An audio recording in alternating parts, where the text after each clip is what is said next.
Alien Romulus is well through its theatrical run, and now that I've seen it, I thought it would be fun to have a closer look at the structure of the film. Let's start by comparing the concepts and themes in Ridley Scott's original Alien and James Cameron's Aliens with Fede Alvarez's Alien Romulus. As I will argue, the new film expands and deepens the concepts from the first film while not rejecting the additions of Cameron's film or Scott's prequels. That alone is quite an achievement.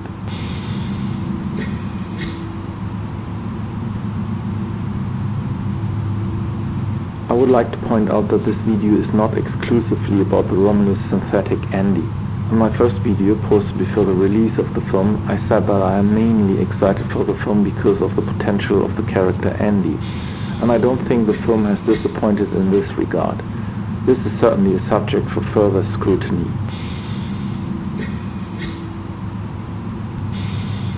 There couldn't be more development of the story of Rain and Andy because there has been so much stuff crammed into the film, a lot of it unnecessary.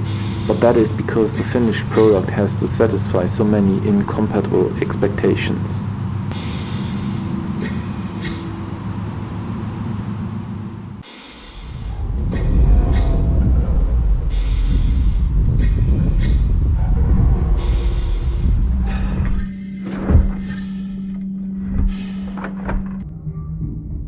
Personally, I accept that films like Alien Romulus are not made for people like me, but for fans of the franchise and casual thrill-seeking movie watchers. Fans are people who apparently think it fun to run around with a facehugger mask, and the casual audience wants to see action and gore. That's pretty limiting. Despite that, fans, wider audiences and mainstream critics seem to be united in praise, and the film will probably be a financial success.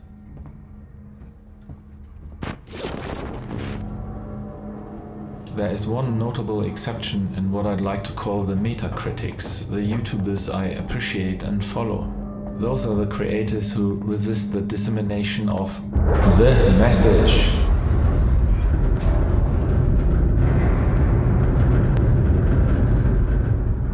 The destruction of good storytelling, production values and acting by the contemporary studio system.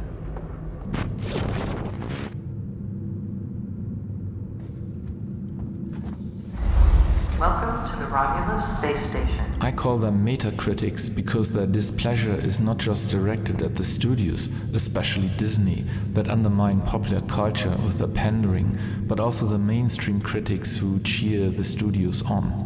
As far as I can tell, all of those metacritics found Alien Romulus to be without merit or value.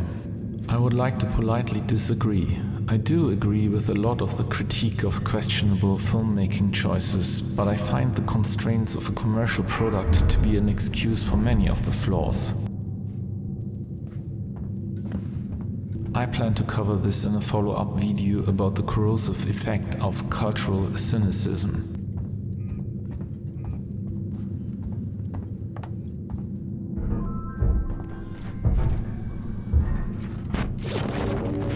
If one starts from the assumption that every contemporary product is derivative and insincere, then one will always find evidence for that. My impression of Alien Romulus is that, while its sole purpose was to defibrillate the franchise by appealing to hardcore fans and casual viewers alike, it was a meaningful attempt at working with and expanding the themes of the original film. It is not enough to shock the audience with gruesome images. Shock value is derived from a setting, and that is what makes the viewer care and be shocked.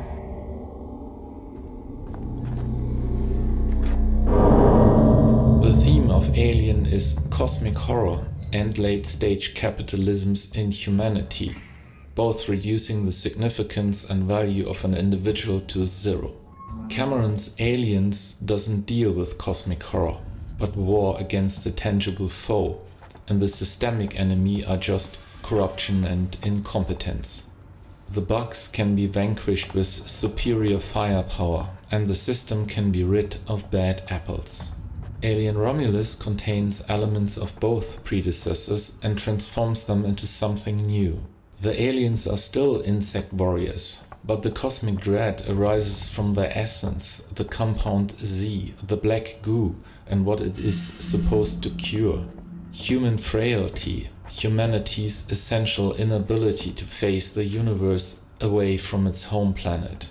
The systemic enemy is still capitalism, but even further degenerate into slavery and literally inhumane hubris, because it is the synthetics who drive the development of the mutagen. With the biomechanical xenomorph, Alien introduced a new archetype of monster. No other production has achieved anything like that. The alien has fangs and talons and a tail and a parasitic life cycle, but nothing in nature looks like it. It isn't a compound or derivative of nature's monsters, but of our own technology fused with squeamishly hidden facts of biology. Ridley Scott hired H.R. Giger and defended his designs. For that he deserves all the praise he gets. Cameron thought that it would look more monstrous to add detail, but that is misunderstanding Giger's approach. Smooth and slick things are equally creepy and alluring. Cameron also added the Alien Queen, which reduces the xenomorphs zoologically to bugs. To reinforce the effect, the Alien Queen has a headgear and even 6 limbs, which makes her morphologically incompatible with her own brood. Giger allegedly was very impressed with the Queen design, which Cameron had done himself, since Giger had not been invited back. Alien Romulus made the facehuggers darker, bigger, and equipped them with more menacing, barbed legs. It also reverted to a slick and phallic look for the grown xenomorphs. The chrysalis stage is a very biomechanically looking addition, and suitably it draws power from the ship it is attached to. Giger would have approved. In other words, not much has been done with the original creature concept. But how could you? Change too much, or even come up with another original design? Who has? Who is the next Giger? And it isn't an alien film anymore, but some derivative, like the film Life, which was a disappointment and flop. I think to be cynical about this quandary is a pretty serious matter. If I understood the Metacritics right, one can neither build on existing stories nor invent new ones. The former is derivative, the latter is inferior. Compared to the achievements of yore, everything new can be unceremoniously dismissed. If we believe them, then we have dug ourselves a very deep hole.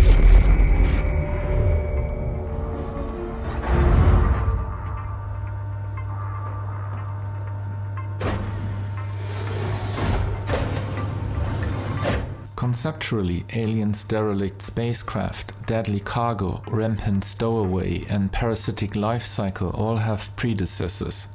But its concepts give a very concrete form to a Lovecraftian idea of a deep space, ancient and beyond human comprehension peril that is nevertheless completely physical in nature. The original Alien follows its programming, once set in motion, perfectly like clockwork. The biomechanical design matches the actions. The inhumane nature of the cosmos horrifies and petrifies us as we are sentient. To overcome it, we have to become like it, cold, unemotional, and efficient. At the core of Peter Ward's sci-fi novel Blindside is the question if there can be intelligence without sentience. The alien is probably not sentient and intelligent only in the sense of instinctive cunning bent on maximum carnage, survival, and reproduction. There is either a cold, unsympathetic intelligence that created the aliens or a non-terrestrial evolutionary process that resulted in their existence. Either way, we have good reasons to be afraid of what we might encounter if we venture far enough from our home planet.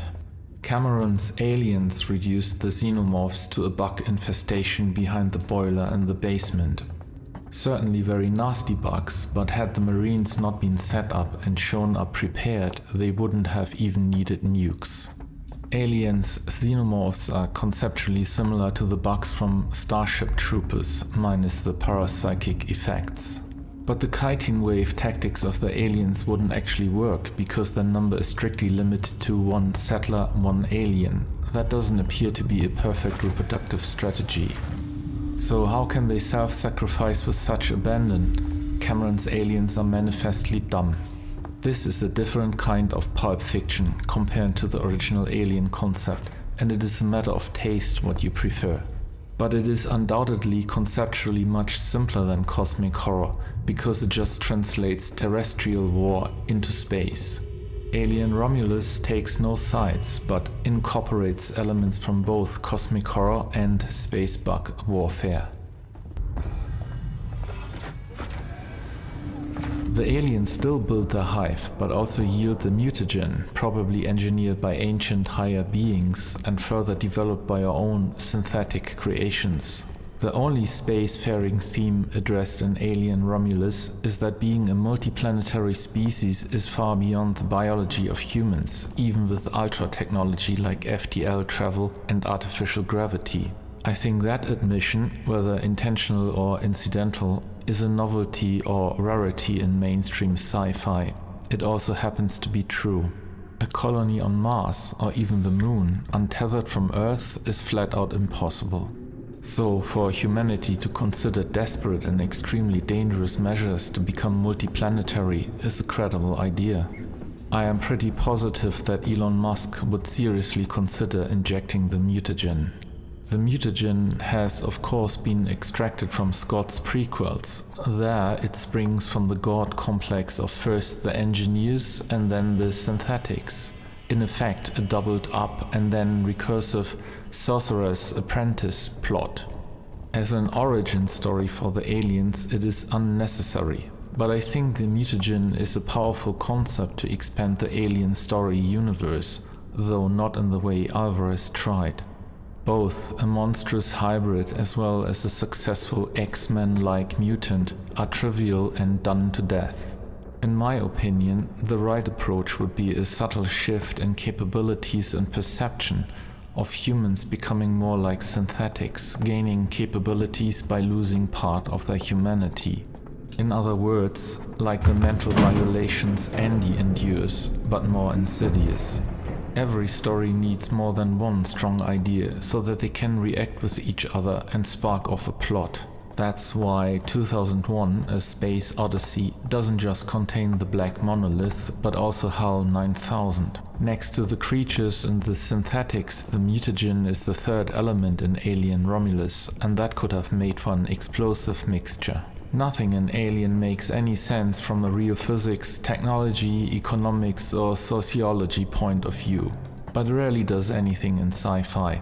It's all symbolic and has to be appreciated as such. And in that regard, Alien is as efficient as the closely related Blade Runner. Alien is in effect a cyberpunk story with all the obsessions about overbearing business interests that sacrifice the value of human life and the integrity of nature on behalf of the techno-kings. All that is expressed in a grimy and used up CRT punk setting that looks simultaneously believable and totally unfeasible. Blade Runner got the idea of the degradation of the natural environment across, and Alien the idea that there is no salvation among the stars. Cameron's Aliens makes the CRT technology work. The colonial Marine Corps is well equipped and trained. What is their purpose? Squash uprisings in the colonies on Weyland-Yutani's behalf? Eradicate indigenous populations on planets slated for colonization? Stomp bugs, in other words. So, these are the good guys? Where are all those other aliens? The military-industrial complex doesn't just have the government in its pocket, it is the government. And had it not been for treachery and incompetence, this would have been a routine bug-stomping operation. But it's not all cordite and napalm. The gloom and hopelessness of Hadley's Hope gave rise to Jackson's Star. I think Cameron tried to do penance with Avatar, which is aliens told from the perspective of the bugs being stomped.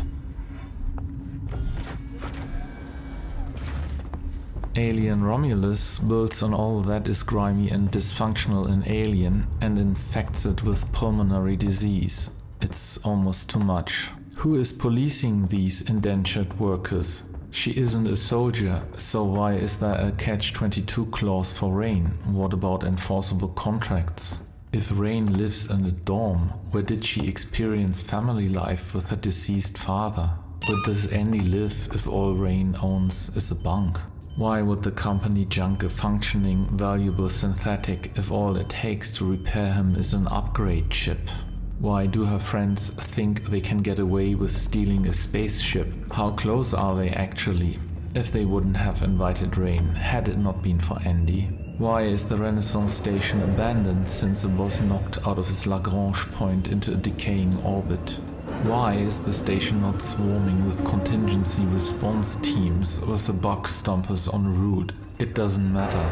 In reality, almost nothing extremely unlikely ever happens by definition. Do not leave baggage or equipment unattended.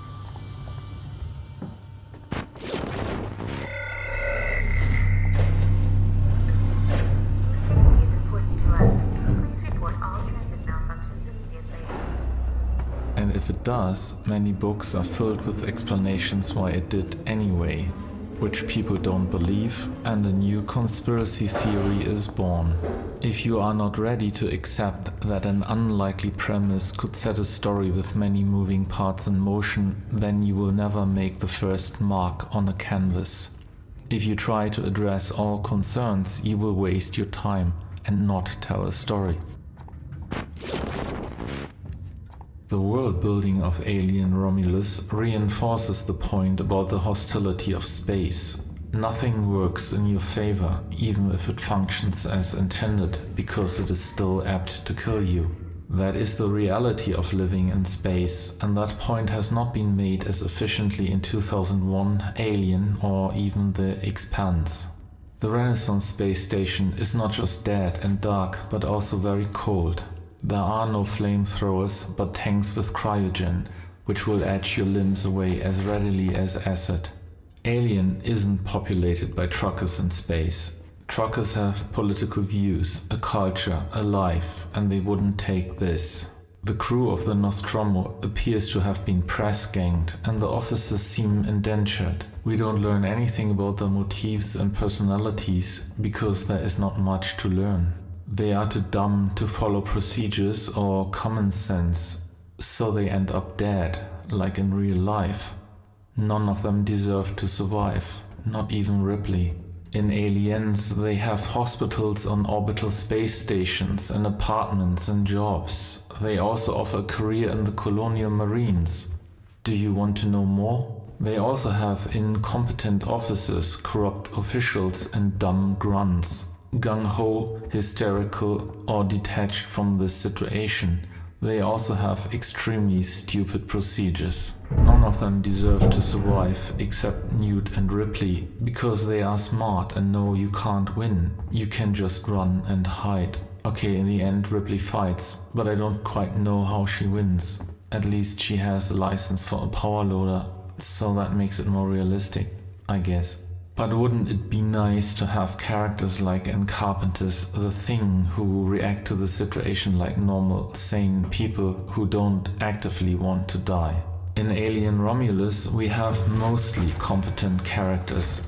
They are very well trained and experienced for their age. Nobody makes dumb decisions based on the information available to them. The whole heist idea is a desperate attempt, but that just reflects their situation and, well, on their initiative. We know more than nothing about their lives and background, and their characters and their attitudes seem to be motivated. All of them more or less deserve to survive. The least competent character, apart from Kay, who makes the most ill-judged and rash decisions, is the last girl standing, Rain. She survives because she is the purest of heart.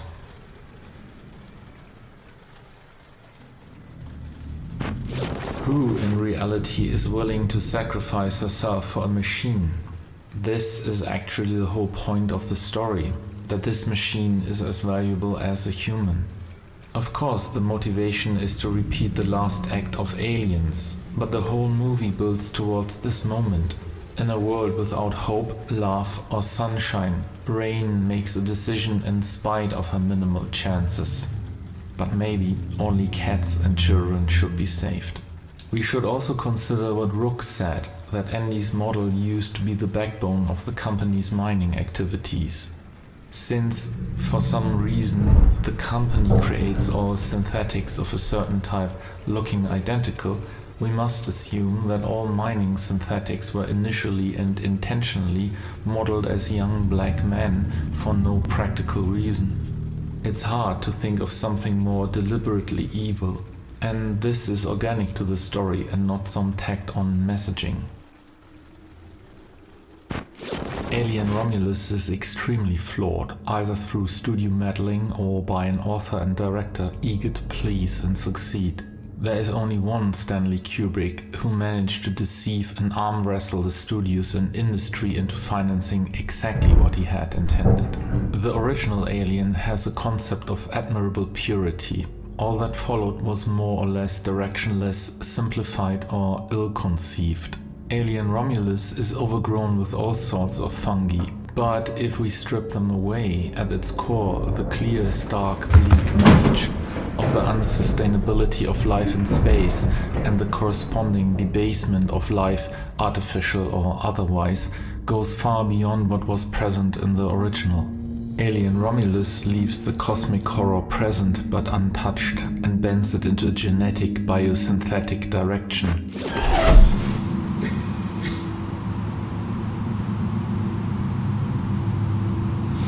Doubles down onto the dead-eyed late-stage capitalism and on synthetic hubris.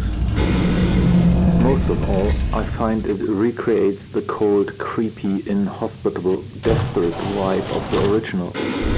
The age of the characters make the hopelessness even more poignant. We cannot admire Alien Romulus for its purity, but certainly for its unmitigated hostility.